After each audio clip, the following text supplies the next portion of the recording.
بسم اللہ الرحمن الرحیم الحمد للہ المنزہ من امکان الکذب والصلاة والسلام علی رسولہ المنزہ من امکان المثل۔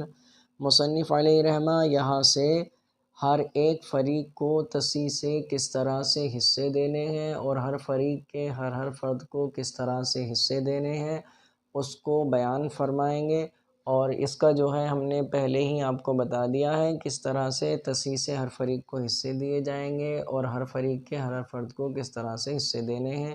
یہاں مصنف علیہ رحمہ نے چند وجوہات کا اضافہ کیا ہے، ان کو بھی بیان کریں گے۔ تو فرماتے ہیں وَإِذَا أَرَدْتَ أَن تَعْرِفَ نَصِيبَ كُلِّ فَرِيقٍ مِّنَ التَّصْحِيحِ کہ جب آپ ارادہ کریں، آپ چاہیں تصحیح سے ہر فریق کے حصے کی معرفت کو، تو آپ کو کیا کرنا ہے؟ فَضْرِبْ مَا كَانَ لِكُلِّ فَرِيقٍ مِّنْ أَصْلِ الْمَسْأَلَةِ فِي مَا ضَرَبْتَهُ فِي أَصْلِ الْمَسْأَلَةِ تو فرماتے ہیں تو آپ ضرب دیجئے اصل مسئلہ سے ہر فریق کو جو کچھ ملا ہے اس کو ضرب دیجئے کس میں؟ فیما ضربتہ فی اصل مسئلہ، اس میں جس میں اصل مسئلہ کو ضرب دیا ہے۔ فما حصل کانا نصیب ذالک الفریق تو جو حاصل ہوگا وہ اس فریق کا حصہ ہوگا۔ مثال اسکرین پر دیکھیے، فرماتے ہیں دیکھیے آپ نے اصل مسئلہ کو ضرب دیا تھا 210 سے، تو ہر فریق کے حصے کو جو اس کو اصل مسئلہ سے ملے تھے ان کو بھی آپ 210 سے ضرب دیں گے۔ مثلا بیویوں کو 3 حصے ملے تھے، 3 کو 210 سے ضرب دیا تو 630 ہو گیا۔ تو یہی بیان فرمایا کہ فَضْرِبْ مَا كَانَ لِكُلِّ فَرِيقٍ مِّنْ أَصْلِ الْمَسْأَلَةِ فرماتے ہیں تو آپ ضرب دیجئے اصل مسئلہ سے ہر فریق کو جو کچھ ملا ہے اس کو فیما ضربتہ فی اصل المسئلہ، اس میں جس میں اصل مسئلہ کو ضرب دیا ہے، تو اصل مسئلہ کو 210 میں ضرب دیا ہے تو ان کے حصے کو بھی 210 میں ضرب دیں گے تو بیویوں کے حصے 630 ہو جائیں گے۔ یہ تو ہوا فریق کا حصہ پہچاننے کا طریقہ۔ اب اس جماعت میں سے ہر فرد کا حصہ کیسے پہچانیں گے اس کو بیان کرتے ہیں۔ فرماتے ہیں وَإِذَا أَرَدْتَ أَن تَعْرِفَ نَصِيبَ كُلِّ وَاحِدٍ مِّنْ أَفْرَادِ ذَلِكَ الْفَرِيقِ کہ جب آپ چاہیں اس فریق میں سے علیحدہ تنہا ہر ایک کے حصے کی معرفت کو، تو اب آپ کو کیا کرنا ہے؟ مصنف نے 3 طریقے بیان کیے ہیں۔ پہلا طریقہ بیان کرتے ہوئے فرماتے ہیں سب سے پہلا طریقہ یہ ہے کہ آپ کیا کریں گے؟ فقسم تو آپ تقسیم کریں کس کو؟ ما کانا لکل فریق من اصل المسئلہ کہ جو ہر فریق کو اصل مسئلہ سے ملا ہے اس کو آپ تقسیم کریں۔ کس پر تقسیم کریں؟ علی عدد رؤوسہم ان کے عدد رؤوس پر، ثم اضرب پھر ضرب دیں کس کو؟ الخارجہ جو خارج ہو، تقسیم کرنے کے بعد جو عدد حاصل ہو اس کو آپ ضرب دیں فی المضروب میں، یعنی جس میں اصل مسئلہ کو ضرب دیا ہے اس میں آپ ضرب دیں۔ اسکرین پر دیکھیں کیا فرمایا۔ مثلا بیویوں کو حصے ملے 3 اور بیویاں ہیں 2۔ اب 3 کو ہم نے 2 میں تقسیم کیا تو آیا 1.5 یعنی 1.5۔ تو اب فرماتے ہیں جب 3 کو 2 بیویوں میں ہم نے تقسیم کیا تو اس کو 1.5 بھی کہہ سکتے ہیں، لیکن جب لکھیں گے تو 1.5 لکھیں گے جیسا کہ ہم نے یہاں پر لکھا ہے۔ تو اسکرین پر دیکھتے رہیں کہ 3 کو 2 میں تقسیم کیا تو 1.5 آیا۔ پھر کیا کرنا ہے؟ سب سے پہلے انہوں نے بیان کیا نا کہ اصل مسئلہ سے ہر فریق کو جو کچھ ملا ہے، جو حصہ ملا ہے، ان کو ان کے عدد رؤوس پر تقسیم کریں۔ تو ہم نے جو 3 ملا تھا اس کو 2 میں تقسیم کیا تو جواب آیا 1.5۔ اس کے بعد پھر کیا کرنا ہے کہ جو خارج ہے، جو خارج ہوا ہے، ہم کو جو ملا ہے اس کو کیا کرنا ہے؟ اس کو مضروب میں ضرب دینا ہے، اور مضروب وہی جس سے اصل مسئلہ کو ضرب دیا تھا۔ تو اصل مسئلہ کو ہم نے ضرب دیا تھا 210 سے، تو اب 1.5 کو بھی 210 میں ضرب دیں گے۔ تو اب 210 کو ہم نے 210 میں ہم نے 1.5 کو ضرب دیا تو 315 آیا۔ یہ پہلا طریقہ ہو گیا ہر جماعت کے ہر فرد کے حصے کو پہچاننے کا کہ جو اصل مسئلہ سے حصہ ملا ہے اس کو پہلے عدد رؤوس پر تقسیم کریں اور جو خارج آئے اس کو جو ہے مضروب میں ضرب دیں، ہر فریق کا اور ہر فرد کا حصہ نکل آئے گا۔ اب دوسرا طریقہ بیان فرماتے ہیں ووجہ آخر، اور دوسرا طریقہ، دوسری وجہ، وہوا ان تقسم المضروب علی ای فریق شئت۔ دوسرا طریقہ بیان کرتے ہوئے فرماتے ہیں کہ آپ جو ہے مضروب وہی جس سے اصل مسئلہ کو ضرب دیا ہے، اس کو آپ تقسیم کریں علی ای فریق شئت، جس فریق پر بھی آپ چاہیں۔ یہاں مثال میں ہم بیویوں پر ہی تقسیم کریں گے، مختصر کرنا جو ہے مقصود ہے۔ فرماتے ہیں تقسیم کر دیا آپ نے، تقسیم کرنے کے بعد ثم ضرب الخارجہ فی نصیب الفریق الذی قسمت علیہ المضروب۔ فرماتے ہیں پھر کیا کرنا ہے، پھر جو ہے آپ ضرب دیں خارج کو، کس میں ضرب دیں، اس فریق کے حصے میں جس پر آپ نے مضروب کو تقسیم کیا۔ فالحاصل نصیب کل واحد من احد ذلک الفریق، تو جو حاصل ہوگا وہ اس فریق کے ہر ایک فرد کے لیے ہوگا۔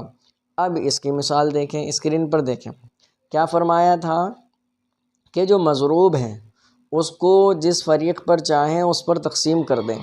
تو اس مثال میں مضروب تھا 210 میں ضرب دیا گیا تھا نا 24 کو، تو مضروب 210 تھا، 2 بیویاں ہیں، 2 بیویوں پر 210 کو ضرب دیا تو 105 ہوا، 105 ہو گیا نا۔ یہی بیان کیا کہ مضروب کو تقسیم کریں جس فریق پر چاہیں، تو ہم نے 2 بیویوں پر مضروب جو 210 تھا اس کو تقسیم کر دیا۔ پھر اس کے بعد کیا کیا، تقسیم کرنے کے بعد ہم کو حاصل ہوا 105، تو جو 105 حاصل ہمیں ہوا ہے، تو فرماتے ہیں جس فریق پر اس کو تقسیم کیا ہے اس فریق کو جو حصہ ملا ہے، اس فریق کو اصل مسئلہ سے جو حصہ ملا ہے، اب ہم کو اس میں ضرب دینا ہے۔ تو ہم نے 2 بیویوں پر تقسیم کیا تھا، حاصل ہوا 105، اور 2 بیویوں کو 3 ملا۔ اب 3 کو جب ہم نے 105 میں ضرب دیا تو 315 ہو گیا، 315 ہو گیا۔ تو پہلی صورت میں بھی پہلے طریقے کو اگر بروئے کار لا رہے تھے تب بھی 315 مل رہا تھا، اور دوسرے طریقے سے بھی 315 ہی ملا۔ خلاصہ کلام یہ ہوا کہ جس طریقے سے چاہیں بانٹ دیں، جو مصنف علیہ الرحمٰن نے بیان کیا ہے، جو ہے حصہ ان کا پورا ان پر پہنچ جائے گا۔ تو دوسرے طریقے کو ایک بار اور سمجھیں۔ سب سے پہلے ہمیں کیا کرنا ہے کہ جو مضروب ہے، مضروب یعنی جس سے اصل مسئلہ کو ضرب دیا گیا ہے، جس میں ضرب دیا گیا ہے، اس کو ہمیں تقسیم کرنا ہے، جس فریق پر بھی آپ چاہیں تقسیم کر سکتے ہیں۔ تقسیم کرنے کے بعد جو عدد ہمیں حاصل ہوگا اس عدد کو ضرب دینا ہے اس فریق کو جو اصل مسئلہ سے حصہ ملا ہے اس حصے میں، تو حاصل ضرب اور جو حاصل ہمیں ہوگا وہ اس فریق کے ہر فرد کے لیے ہوگا۔ یہ دوسرا طریقہ ہو گیا۔ اب تیسرا طریقہ بیان فرماتے ہیں، تیسرے طریقے میں فرماتے ہیں ووجہ آخر، ایک طریقہ اور ہے، اور تیسرا طریقہ یہ ہے وہوا طریق النسبتی وہو الاوضح۔ فرماتے ہیں وہ نسبت کا طریقہ اور زیادہ واضح ہے، نسبت کا طریقہ ہے اور وہ زیادہ واضح ہے۔ اور وہ نسبت کا طریقہ کس طرح سے ہے، فرماتے ہیں وہوا ان تنسب سہام کل فریق من اصل المسألۃ الی عدد رؤوسہم مفردا۔ فرماتے ہیں وہ کیا ہے کہ آپ نسبت دیکھیں، نسبت بیان کریں کس کی، سہام کل فریق من اصل مسئلہ، کہ اصل مسئلہ سے ہر فریق کو جو حصہ ملا ہے اس کی نسبت بیان کریں، اس کی نسبت لائیں، الی عدد رؤوسہم مفردا، یہاں تنہا اس کے عدد رؤوس کے ساتھ نسبت کو بیان کرنا ہے۔ یعنی عدد رؤوس ہے اور عدد سہام ہے ایک فریق کا، تمام فریقوں کی نسبتیں نہیں، ایک ہی فریق کا عدد رؤوس دیکھنا ہے اور عدد سہام دیکھنا ہے۔ پھر دیکھنے کے بعد اب دیکھنا ہے کہ عدد سہام کو عدد رؤوس سے کیا نسبت ہے، عدد رؤوس سے کیا نسبت ہے، تو جو ان دونوں میں نسبت ہوگی تو پھر اس کے بعد کیا کریں گے، یہ یاد رکھنا ہے کہ مفردن جو قید لگائی گئی ہے تو یہ اس لیے ہے کہ ایک ہی فریق کو لینا ہے، ایسا نہیں کہ ہر فریق کے جو ہے عدد لینے کے بعد پھر نسبتیں بیان کی جائے نا، جس فریق پر بھی آپ تقسیم کرنا چاہتے ہیں اسی فریق کو تنہا لینا ہے۔ تو فرماتے ہیں ہم نے نسبت دیکھی، نسبت دیکھنے کے بعد پھر کیا کریں گے، ثم تعطی بمثل تلک النسبۃ من المضروب۔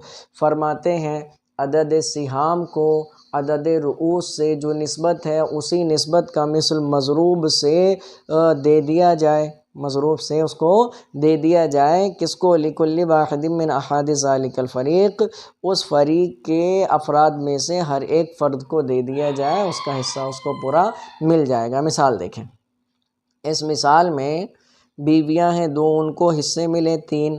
اب جو 3 ہے وہ سہام ہے اور جو 2 ہے وہ رؤوس ہے۔ اب 3 اور 2 کے درمیان نسبت ہم نے دیکھنی ہے، کیسی نسبت ہے؟ تو ہم نے دیکھا 3 جو ہے وہ 2 کا مثل ہوتا ہے اور 2 کا آدھا بھی ہوتا ہے، یعنی 2 کا آدھا 1 ہوتا ہے، تو 3 2 کا مثل بھی ہے اور 2 کا آدھا بھی ہے۔ تو اب یہاں مثل اور کیا ہوا؟ نصف ہوا۔ اب مضروب کی طرف آتے ہیں، تو مضروب ہم نے دیکھا 210 ہے، تو 210 کا مثل لینا ہے، اور 210 کا مثل کتنا ہوگا؟ 210 ہوگا، اور اس کا نصف لینا ہے، اور اس کا نصف کتنا ہوگا؟ 105 ہوگا۔ 210 کا نصف 105 ہوگا۔ پھر 210 اور 105 کو جب ہم نے جوڑا تو اب یہ 315 ہو گیا۔ خلاصہ کلام یہ کہ ہر ایک فرد کو اس کا حصہ پورا مل گیا۔ پھر سے ایک بار دیکھیں کیا کرنا ہے اس میں، تیسری والی صورت میں، کہ عدد رؤوس اور عدد سہام کے مابین نسبت دیکھنی ہے۔ اب نسبت کیا ہے؟ اس مثال میں 2 عدد رؤوس ہیں اور 3 عدد سہام ہیں۔ ان دونوں کے درمیان دیکھا کہ ان دونوں میں کیا نسبت ہے، تو ہم نے دیکھا 3 جو عدد سہام ہے یہ 2 کے مثل بھی ہے، اور اس میں کچھ زائد ہے، وہ کیا ہے؟ نصف۔ 2 کا مثل یعنی 2 آ گیا، اور اس سے کچھ زائد ہے، وہ کیا ہے؟ نصف۔ تو اب یہ نسبت ہمیں ملی، جو لکھا ہوا بھی ہے کہ 3 2 کا مثل اور نصف ہے، 3 2 کا مثل اور نصف ہے۔ تو اب یہ جو نسبت ہمیں ملی ہے، یہی نسبت ہم مضروب سے لیں گے اور ان کو دے دیں گے۔ تو مضروب کتنا تھا؟ 210، تو 210 کا مثل 210 لکھا، پھر اس کا نصف 105 لکھا، اور دونوں کو جوڑا تو 315 ہو گیا۔ تو 3 طریقے مصنف علیہ رحمہ نے فریق کے افراد میں سے ہر ایک فرد کو اس کا حصہ پورا دینے کے بیان فرمائے ہیں۔ تو جس طریقے سے بھی آپ ہر فریق کے افراد میں سے ہر فرد کو حصہ دیں گے، اس کو اس کا پورا حصہ مل جائے گا۔ اگر کوئی بات نہیں آئے سمجھ میں تو آپ بلا جھجک کمنٹ کر کے پوچھ سکتے ہیں۔